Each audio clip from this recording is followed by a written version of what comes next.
Roma no destruyó personas con espadas. Las destruyó con leyes. Roma brillaba arriba. Pero aquí abajo, una sola puerta podía quitarte el nombre. La antorcha avanza despacio por un pasillo de piedra. La luz tiembla. Las sombras se estiran sobre los muros. El sonido no es el de la gloria, es el de pasos cansados y respiraciones contenidas. Hierro contra hierro. Una reja se cierra. Afuera, la ciudad celebra victorias. Ríen, beben, aplauden.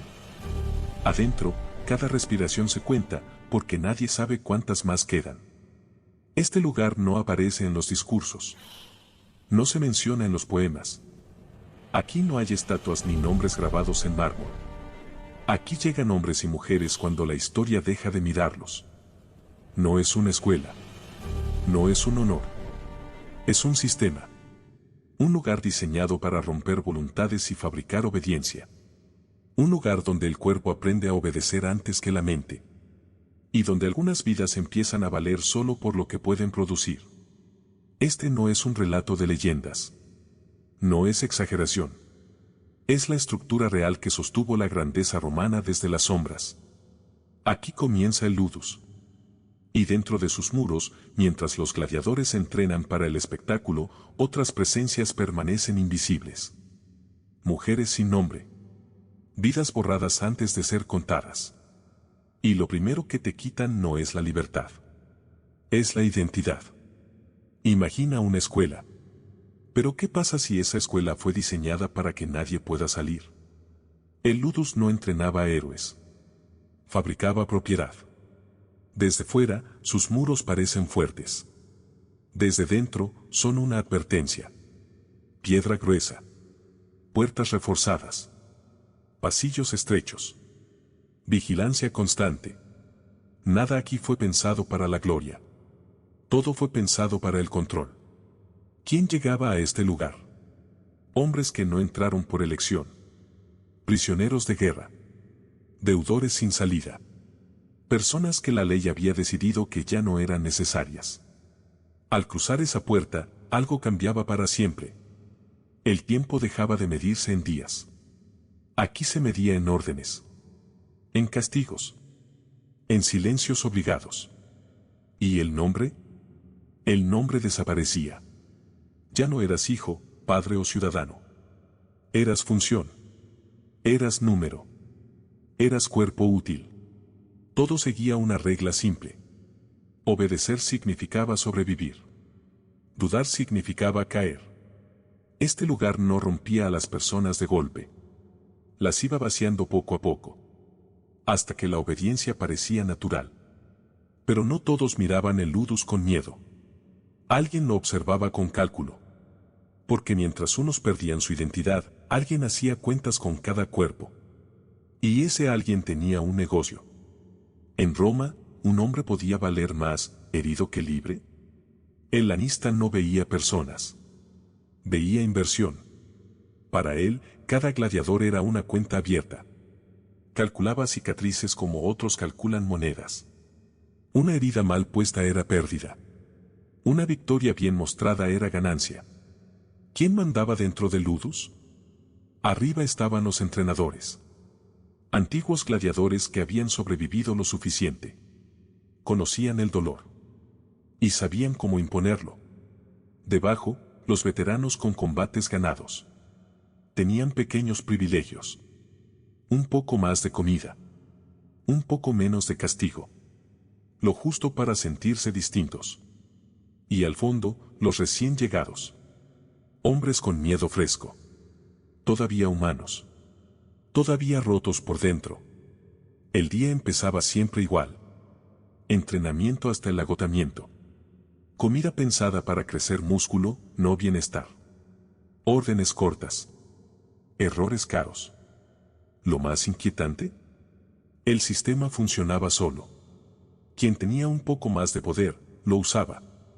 No por crueldad. Por supervivencia. Así, los oprimidos aprendían a oprimir. La cadena nunca se rompía. Y si esta vida ya era brutal para los gladiadores, para quienes no podían ni pelear, la realidad era aún más oscura.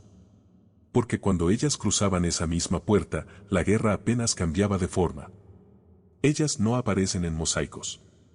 Pero ¿quién sostenía el lugar donde nacía el espectáculo? En el Ludus, las mujeres eran visibles solo cuando alguien las necesitaba. Llegaban desde tierras conquistadas, arrancadas de aldeas que nunca volverían a ver. Para Roma, eran botín. Y el botín, con el tiempo, se convertía en rutina. ¿Qué hacían aquí?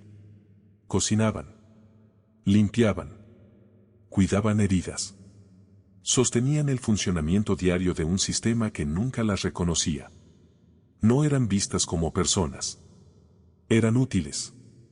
Pronto aprendían la regla más importante. No mirar. No hablar. No destacar. La invisibilidad era una forma de sobrevivir. Algunas protegían lo poco que quedaba de sí mismas. Una palabra en su lengua natal. Un recuerdo escondido. Una canción repetida en silencio mientras caminaban por los pasillos de piedra. Pequeñas chispas de identidad que el sistema no había logrado apagar. Pero esa fragilidad no era casual. Tenía una explicación clara. ¿Quién las protegía? Nadie. La ley romana no estaba hecha para ellas. No existía refugio legal. No había derecho al reclamo. Porque dentro de Ludus, ellas no eran personas. Eran propiedad. La parte más fría no era el látigo. ¿Sabes qué era? La ley. El derecho romano podía sonar elegante y aún así destruir una vida. Existía una regla clara llamada dominium. Significaba algo simple y brutal. Si eras propiedad, tu dolor no existía para la ley. No era un crimen. No era un abuso. Era permitido. ¿Quién sí tenía protección? Los ciudadanos libres. Ellos podían apelar. Podían quejarse. Podían poner límites. ¿Y quiénes estaban dentro del Ludus? No tenían tribunal. No tenían voz. No tenían defensa. El castigo no buscaba corregir errores. Buscaba enseñar miedo. Marcar límites invisibles. Recordar a todos cuál era su lugar. No hacía falta describir escenas extremas. El mensaje era suficiente. La humillación era pública. La advertencia, colectiva. El castigo se convertía en teatro. Un espectáculo diseñado para que nadie olvidara lo que pasaba cuando alguien desobedecía. El cuerpo hablaba por todos. El silencio aprendía. Y lo más inquietante era esto. La ley no solo controlaba a los vivos. También decidía el destino de quienes aún no habían nacido. Porque entonces llegaba una regla aún más oscura. Una que convertía la vida en una herencia de cadenas. ¿Un bebé nacía y ya pertenecía a alguien? En Roma, el destino podía definirse antes del primer llanto. Existía una regla clara y despiadada. Partus sequitur ventrem. En palabras simples, el hijo seguía la condición de la madre.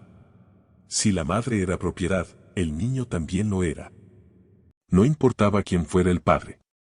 No había apellido. No había derechos. Solo una etiqueta. Desde el primer día, la vida ya estaba marcada. ¿Y qué pasaba con esos niños? Los varones eran observados en silencio.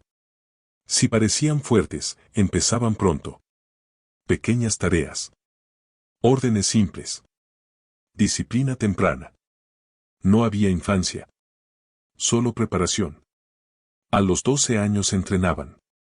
A los 16 podían enfrentar la arena. Nunca conocieron otra vida. ¿Y las niñas? Su camino era distinto, pero igual de oscuro. Eran separadas muy pronto. Vendidas. Asignadas a labores que el sistema necesitaba. Cortar vínculos era parte del control. A veces ocurrían gestos mínimos. Un abrazo robado antes de una separación. Una mirada larga. Un nombre susurrado una sola vez. Pequeños actos humanos en un mundo que los negaba. El sistema no solo producía personas. También las movía. Las clasificaba. Las vendía. Y cuando el Ludus ya no te necesitaba, había otro lugar esperando. El mercado. Lo que ocurría en la arena era público. Pero ¿dónde se mostraba el poder sin testigos? En los banquetes, el lujo era la máscara. El mensaje era el control. Cuando caía la noche, las casas patricias se iluminaban. Lámparas de aceite. Música suave. Perfumes traídos de lejos. Todo parecía belleza y exceso. ¿Quiénes estaban allí? Los hombres más poderosos de Roma. Y también otros cuerpos. Gladiadores convocados no como ciudadanos, sino como piezas vivas. Presencias diseñadas para recordar quién mandaba. Las mujeres también estaban allí. No como invitadas. Como figuras silenciosas. Debían adaptarse al ritmo del lugar. Obedecer gestos. Anticipar órdenes. No llamar la atención. Nada era casual. Cada movimiento enviaba un mensaje. Cada silencio reforzaba una jerarquía. No era placer. Era poder. El cuerpo humano se convertía en símbolo. Un objeto dentro de una escena cuidadosamente controlada. Era el mismo sistema de Ludus. Las mismas reglas. Solo cambiaba la habitación. Y cuando alguien intentaba salirse del guión, cuando una presencia dejaba de obedecer. Roma no improvisaba. Respondía con un ritual. El castigo no era solo dolor. ¿Sabes para qué servía realmente? Roma convertía la obediencia en espectáculo. Cuando alguien rompía una regla, la respuesta no era privada. Era visible. Diseñada para que todos miraran. El objetivo no era corregir a una persona. Era advertir a 100. ¿Qué aprendían los demás? Que el sistema siempre observaba. Que desobedecer tenía un precio. Que el silencio era más seguro. Después del castigo, la vida seguía. El entrenamiento continuaba. Las tareas no se detenían. Y esa normalidad hacía la herida más profunda. Porque el miedo quedaba expuesto. La vulnerabilidad, visible para todos. La humillación era el arma principal. No hacía falta ir más lejos. Bastaba con romper la dignidad. Para las mujeres, el golpe era aún más duro. La exposición quitaba la última capa de privacidad. El último refugio. El cuerpo se convertía en aviso. La identidad en recuerdo. ¿Y lo más inquietante? Incluso sin castigo, algo empezaba a cambiar. La mente aprendía a anticipar.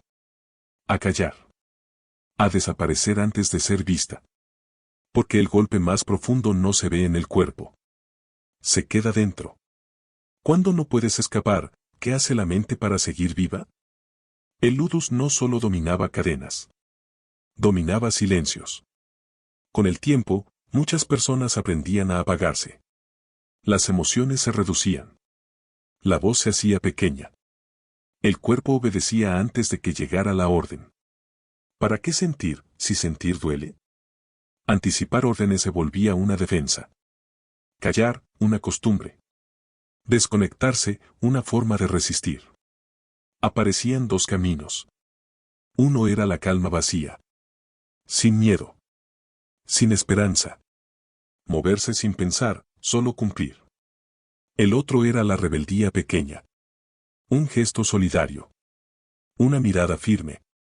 Un paso dado cuando se esperaba sumisión. Pequeños actos. Pero peligrosos. Ambos caminos tenían un precio. El sistema vigilaba todo. Este patrón no murió con Roma. Hoy lo vemos en la explotación, en la trata, en la violencia que se repite bajo otros nombres. Ahí está el verdadero peligro. Cuando el abuso se vuelve rutina. Cuando la injusticia deja de sorprender. Y esa costumbre, cuando se vuelve normal, es lo que convierte la injusticia en sistema. Roma cayó en ruinas. Pero ¿qué pasa si su lógica sigue viva en silencio? El imperio más fuerte no es el que conquista tierras. Es el que te convence de que no vales. Cuando alguien salía del ludus, no recuperaba su vida. Entraba a otro engranaje. El mercado humano. Allí, las personas se clasificaban. Por edad. Por fuerza. Por salud. Por habilidad. La vida se convertía en función. En utilidad. Las mujeres desaparecían de los registros. No porque no existieran, sino porque el sistema solo anotaba lo que consideraba importante. Su ausencia es la prueba más clara de cómo funcionaba todo. Cuando una vida no cuenta, tampoco se escribe. Roma se justificaba con palabras grandes. Orden. Disciplina. Necesidad social. Hoy usamos otras. Eficiencia. Seguridad. Productividad. Pero la lógica puede ser la misma. Por eso esta historia no es solo pasado. Es un espejo incómodo. Uno que nos obliga a mirar a quienes siguen viviendo en silencio. Ahora dime algo. ¿Qué parte de esta historia te impactó más? ¿Desde qué ciudad me estás viendo? Si quieres más historias reales, las que no aparecen en libros ni en estatuas, suscríbete. Porque la pregunta no es qué hizo Roma. La pregunta es, ¿qué estamos permitiendo hoy?